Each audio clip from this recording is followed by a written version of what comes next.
The town of Needham, Massachusetts sits west of Boston, wedged between routes 95 and 9 on about 13 square miles of land. As of 2020, the population was just over 32,000. We learned a lot about the town's history and culture on our visit. Hi, I'm here with Jose Garcia at Fresco restaurant, and I hear you're one of the owners. Yes, we just bought the restaurant back in December, so we reopened. Okay, so you've only open for a few months. Yes, the restaurant has been here for a long time, but we just bought it and reopened in December. Okay, Yes. and so what? Tell me about your restaurant. Do you serve breakfast, lunch? What do you serve? It's a traditional Greek American restaurant. It was so my partner and her husband were working here for a long time. Oh, they were working here beforehand. Yes. Oh. So yeah, and then their owner put it on sale and they invited me to buy Fresco. So Mayra and Tony have been working here for a long time. So they know the community. They know their Wow. Yeah. And where are they from? So Mayra is from Colombia. I am from Mexico, and he's from Albania. Wow, so you've got 3 countries Working together. And you're all working together, right? Yes. And how many days a week are you open? We open Monday to Sunday. So lunch Monday through Saturday, and we close at 1 o'clock on Sundays. Good. So you got some little bit of time. Yes. Not much. Not much. Yeah. Wow. Well, the meal we had was great, and I can see you're very busy, and it looks like you're busy all the time. Thank God, yeah, we're blessed. So We are. You are. Yeah. Okay, and I saw a couple Mexican dishes in there. Is that from you? Yeah, we had a couple, like just a few items. So we're trying to, because we have different community here, so we're trying to have a little bit for everyone. So. That's good. Very good.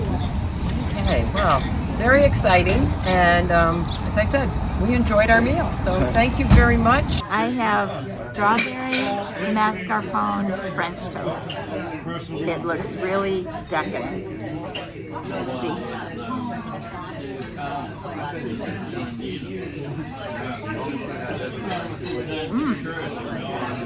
Cinnamon.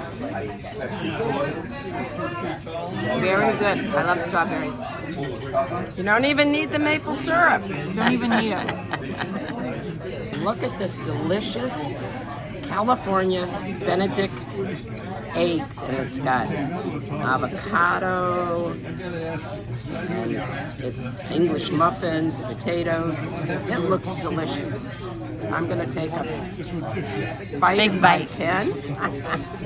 Got a sharp knife, it's a good idea. Looks healthier than the average Eggs Benedict. Yeah, it sure does. It looks delicious. Hey. Yummy? Yummy for the tummy. We're here with Gloria Grice, and she's the executive director of the Needham History Center and Museum. Needham was first settled as part of the Dedham Land Grant in 1636.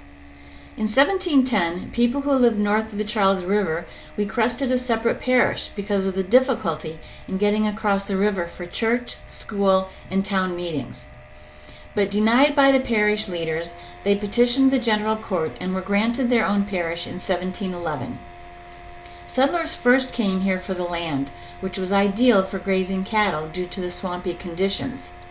In the mid-19th century, industrialization of the textile industry in Europe and the potato famine in Ireland converged, and knitting mills became the mainstay of the Needham Heights economy.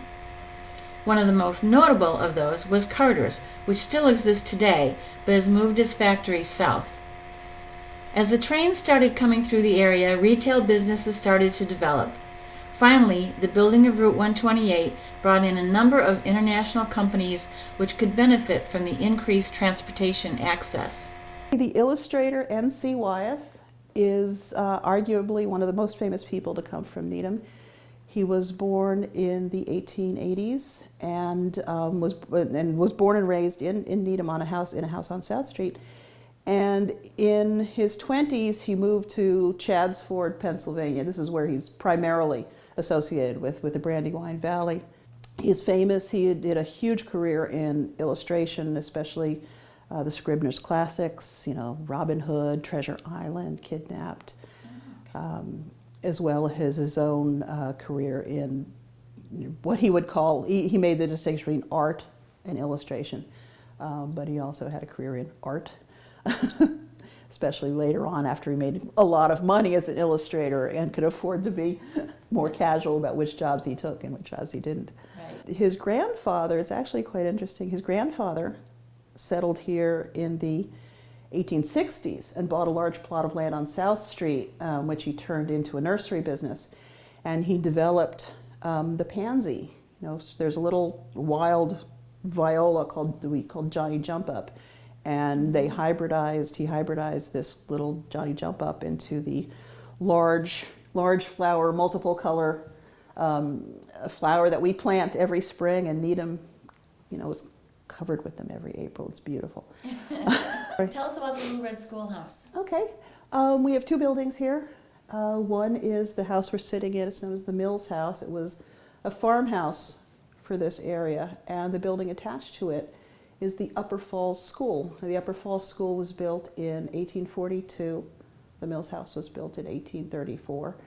And it's the last standing one-room school in Needham, and it was actually, the only reason it's still standing is because in 1870 it became too small and it was no longer functional as a school, so the town sold it. They built a new school for the district, sold the Upper Falls School, and it was turned into a little house. It was a little four-room house. It was adorable. And it stayed on that property as a four-room house until 2001, when a builder bought the property, you know, wanted to build a much larger house. And agreed to move the schoolhouse off the property and hold it for us. So the Mills House part is our museum, it's our storage and our offices, but the schoolhouse is our schoolhouse, and it's so neat. It's so cool to have, you know, especially the local history project, the local history curriculum is for third graders, and third graders are very, they're very tactile. They need to see, you know, they need to see, touch and feel. And so we have a school that was really a school that was used for kids who were really their age, who really lived in Needham at the time. And we have a program that is set up, and we do this every year with every third grade class in town, where they come with their teacher, and they have a school day as if it were 1850. Well, thank you very much, Gloria, for this wonderful my overview pleasure. of the history of Thank you Needham. for coming by. You're welcome. Volante Farms started back in 1917 over in the neighboring town of Newton, and then my grandfather moved it here in the 60s. So my two brothers and I are the fourth generation owners of the business. We've been in business over 100 years. So yeah, very exciting stuff. Here we're standing in our beautiful state-of-the-art greenhouse. It has a lot of different eco-friendly, water-saving, energy-saving attributes to it, which is really nice. We grow a ton of these plants, vegetables, herbs, bedding annuals. We have some perennials and shrubs outside, and all the garden accessories you could possibly need for gardening season. Inside the farm stand, we have all sorts of things. We have an ice cream stand that's open now year-round. Okay, that's good. We have a deli, a bakery, a farm kitchen, where we use a lot of our homegrown produce in the dishes in season. We have homegrown produce in there, as well as a bunch of imported stuff. We have local groceries and all your favorite candies, crackers, cheeses that are from local farms as well. We have so much in there. We have a whole wine and beer department. We have butchers on site. Wow. It's really, you name it, we have it in there. And so the butchers, where do you get your meat? Is it? We get we get a bunch of meat from local places as well as bigger distributors as well. And how about do you start all these plants? You can't possibly. So we start a fair amount of the plants you see in here today, or we finish them off, which is we get them in as little plugs and then we finish them for the rest of the way there. We also plant a lot of our we start a lot of our vegetables from seed that we then bring out into the field, or we plant directly in the field from the seed. fields out there. And I we just grow. noticed that. Yeah, so out here we have one of our fields. We have 3 fields across the town of Needham. So this is the only one here at our retail location, but we have 2 other fields where we grow things as well, and we just harvest them and bring them back here. So during the regular, summer into fall, we're harvesting everything you could possibly grow in this region from our very own fields on about 32 acres is what we grow on. Wow, 32 acres. Yeah. That's a lot of people. It is for a suburban little farm where we get a lot out of that 32 acres. Back to your 2 brothers. Yes. All 3 of you work All 3 of us. All 3 of you own this whole Yes. whole thing. Wow. Yeah, we kind of divide and conquer and overlap a bit so that we can all kind of have a little bit of time off here and there. But yeah, no, the 3 of us have been doing this our whole lives. We don't really know anything else. There's something that I'll show you on our tour called the Mr. Volante's Cornetta Pepper, which is like our claim to fame. And I wish I was wearing my t-shirt because last year we released t-shirts with the Cornetta Pepper emblem on we it. have to see that. So we'll have to go check that out. But Okay. that's been kind of our family's pepper seed for years and years and years. Yeah, my grandfather brought it over. Oh, he from brought Italy. it over? Yeah. Oh. So every year we kind of make our own stock of seeds to plant for the next year as well. And we grow them in our fields. It's like the skinny little red, sweet frying Italian pepper. And so it looks like it should be a hot pepper because it's that skinny red, Right. bumpy Right, shape. I do know that But, side. and we used to grow ones that looked just like them that were a hot pepper. And now we've kind of just been like, there were a couple mix-ups and we didn't want to. Okay, I hear again. that. So now, but it's called the sweet cornetta pepper, and it's so good. You just fry it in some oil and some salt and garlic. Now I'm getting hungry. I wasn't hungry before the I best. came. We built this in 2012. Oh, and these are wow. all hemlock beams that are locally sourced from, I want to say, Maine and Vermont or something like that. And the first section of this building is all traditional post and beam construction held together by pegs. Wooden No pegs way. and stuff. Yep. And then as you go down there near the prepared foods and all the food service stuff, that's like a regular, conventional construction building. Jay Spencer, owner of the French Press, told us about the history of the restaurant and gave us a tour of the facility, which turned into putting Marcia to work. We originally only wanted to do pastry and coffee. And then last year, we expanded to create a commissary. So this is what you'll see on this side is what's affectionately called FP Studio and Kitchen. So we're getting ready for Fried Chicken Friday. So So we marinate the chicken, pull it down, and that way it's ready for the following day. Wow. So is that on a Friday? Only on Friday. Only on Friday. This would eventually be our studio space, but we needed to have more space for production. So now going to this space, we can do our doughs, shape our croissants, and bake them all at the same time. Previously, we would have to start at 7 o'clock in the evening because we could only do one process at a time. So because everything, what makes us really unique is the fact that obviously we make our own doughs, everything is made by hand, but it's made fresh just for that day. Just for that day. Just for that And what day. do you do with all the leftovers? How did you start this whole thing? So I'm a restaurateur. This is Arthur. He's my executive pastry chef. Oh, you're And- And so what he's making right now, actually, believe it or not, he's doing a few things because there's always some resting time. So he's doing bread. We make our own bread. So he's doing 2 different types of sourdough bread. It's a classic sourdough bread, and then the other one is a pumpkin seed cranberry loaf. So we make them in small batches that last us for just a couple days. We're always making these. We'll do brioche, so we'll make our brioche for that fried chicken that you were looking at. And then these are some other doughs that he's got in the product. This is croissant dough for just a little bit of our croissant dough here for tomorrow. So From scratch. Wow, that's amazing. That really is. All those Croissant layers. dough is all those layers, so it's like a 2-day process. So we start it from, this is where it starts from, and then we laminate the butter into it. That's where you get all the layers, and then you start shaping and rolling, and you get all the croissant that you know out there. And the Danish and the Queen of Mom. Wow. What a wonderful operation. thank you. Really do. Well, but it takes a team. Yeah, well, I see that, and I love that, too. We've been working together for a very long time. Right, I had a restaurant before this, so almost everybody in the kitchen has been with me for at least 9 to 10 years. How long have you? We've been open for 8 years. Arthur's been here for just about all of that. I'll take that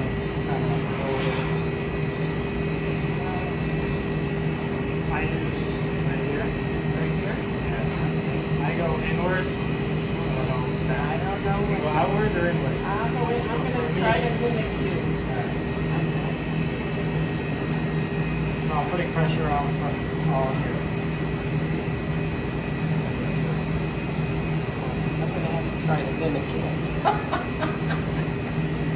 Good luck, Marcia. Yeah, I know. I'm going to try. And then I need to do it correctly. Yeah, if you look at my, and then you put pressure on it real fast. Like that. And keep your hand down against the. Close. I know. It's getting there.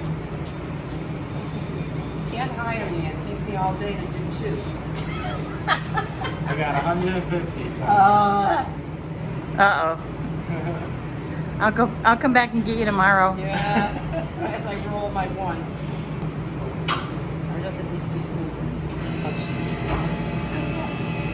Sure? Okay, if I go away and you want to redo it, I'll never know. All right. Award-winning Chronicle co-host Shayna Seymour agreed to sit down with us.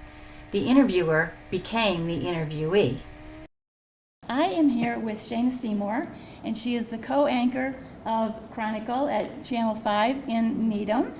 Are you a producer as well, or? I am. I wear a lot of hats over at Channel 5. I am a producer, I am an anchor, I am a reporter, I fill in on the news, anchoring as well.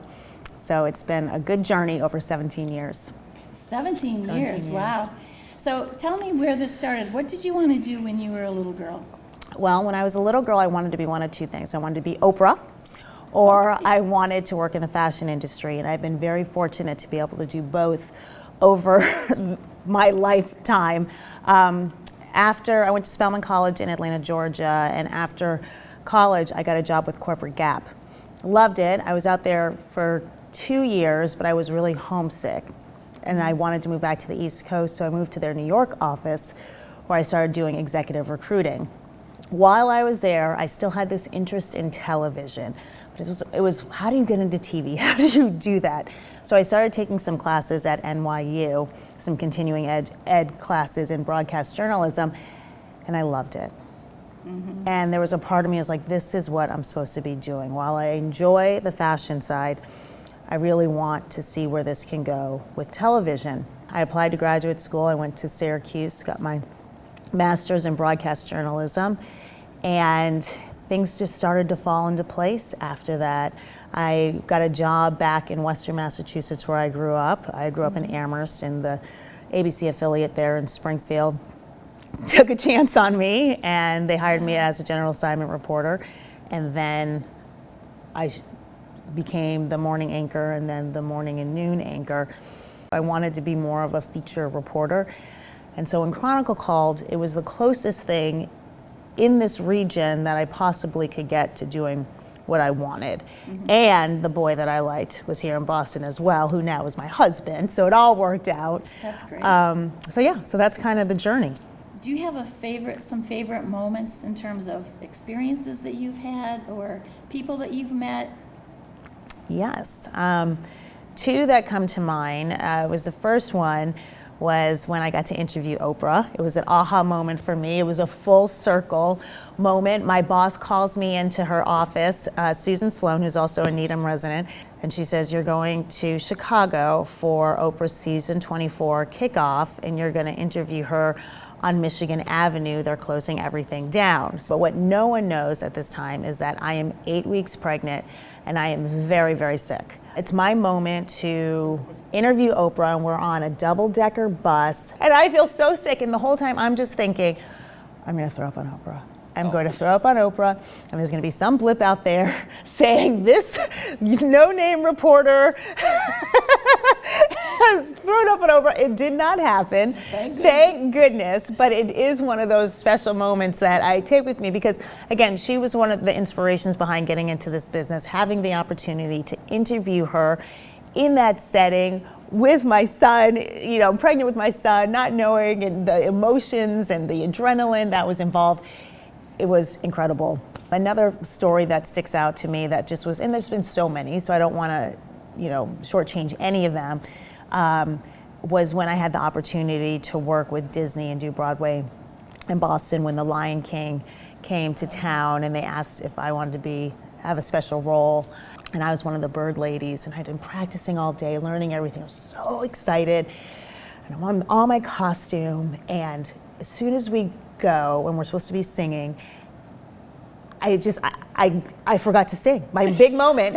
I'm going down, and I just was so in awe of everyone, and just looking at everyone, looking at us, and just taking it all in, that my big moment, I completely forgot to do it. And I got up on stage, and I'm just like, and they're like, okay, you've got to go now. And I'm like, I don't want to go. Don't make me go. And then I get off stage, and I literally, because it was just so wonderful, all of it, but I cried because I was like, oh my God, it's done. And I didn't even sing. I didn't even do what I was supposed to do. But it was thrilling. We're doing a show on Needham. So how do you find that as a community to raise your children in? It What is Needham like? such a wonderful community to raise your children in. I mean, there's just a lot of families here, and there's a lot of activities and geared towards families, geared towards kids. So it really creates that sense of community, and it makes it easy to get to know people, and people have been so wonderful and welcoming. My kids are really involved in sports, and so from an early age there was always a group to attach them to, and parents were always welcoming to bring them in. The schools are fantastic. I've been very fortunate and blessed with my kids' experiences thus far with all of their teachers. They've been wonderful. Well, thank you so much, Shayna. It's been a pleasure talking to you. Well, it seems like you guys are doing a great job, and I thank you very much for inviting me to be a part of your show and a part of your Needham story. This has been wonderful, and I wish you guys the best of luck. We're here with Jim Metcalf, and he's going to tell us how this amazing train. How it came to be. Yes, thank you. So, the backstory. I always had a dream, not a childhood dream, but kind of an adult dream of being able to make a trail in the forest. We've lived on the street for a long, long time, adjacent to the forest, and I either never have found the time or whatever. But when I retired, looking for something to do, I said, well, one of the things I'm going to do is make that trail I've always thought about. So one day we went out, my wife and I went out in the backyard and just over the stone wall into the forest, and we just kept going. Came eventually to and this was bushwhacking, 'cause Oh, really? there's nothing there but except trees. And we came to a little stream or creek, extremely seasonal. But there are not many creeks in the found forest to pick from, so we thought we'd made quite a discovery. And we crossed the creek, jumped across, and to my left, the creek kind of pooled and then went over a rock formation, and one could generously consider it to be a waterfall. I said it was a waterfall. and then I thought, gee, it would really be nice if we had a place to sit and listen to the waterfall. So I built a bench. I found 2 trees not too far away, built a bench, and said, that's great, we can sit here and listen to the waterfall.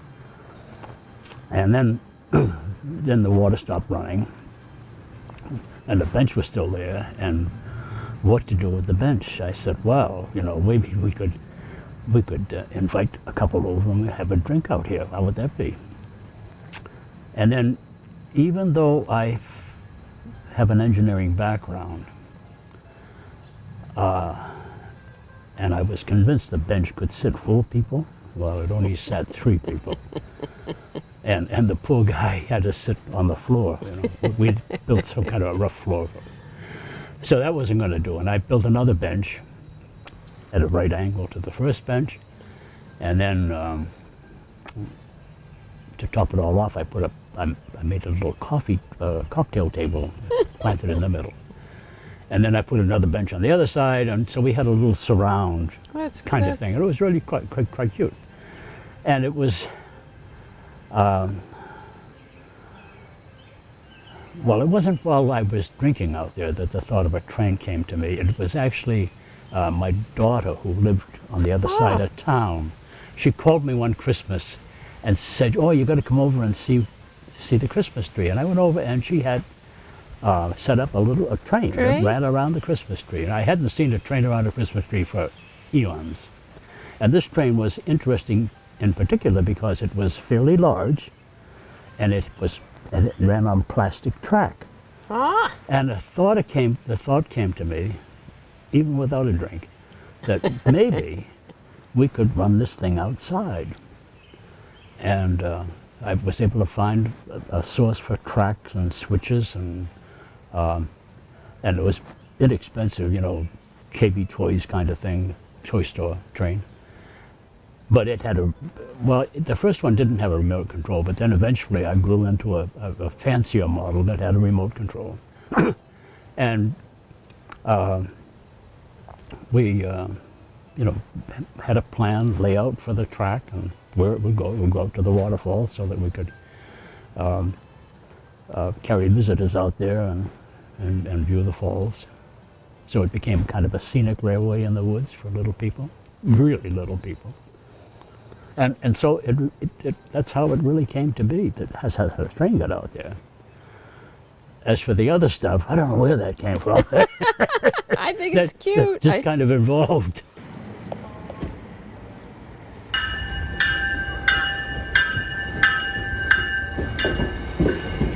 What you got, Marcia? I have ice cream, and it's got chocolate. It has caramel. It's got coconut. What else can I say? You got two different kinds, right? Yeah, I did. The coconut almond bar, But then I got the salted caramel. caramel with pretzels. Ooh. I had one pretzel. It's very good. What did you get? Well, Beth. I've got purple cow, which is like a raspberry with chocolate chunks in it. Really good. And then I got coffee Oreo. It's creamy ice cream. It's nice and cool because it got warm this afternoon. And this is my lunch and probably my dinner. And You don't look I don't like care. you're enjoying.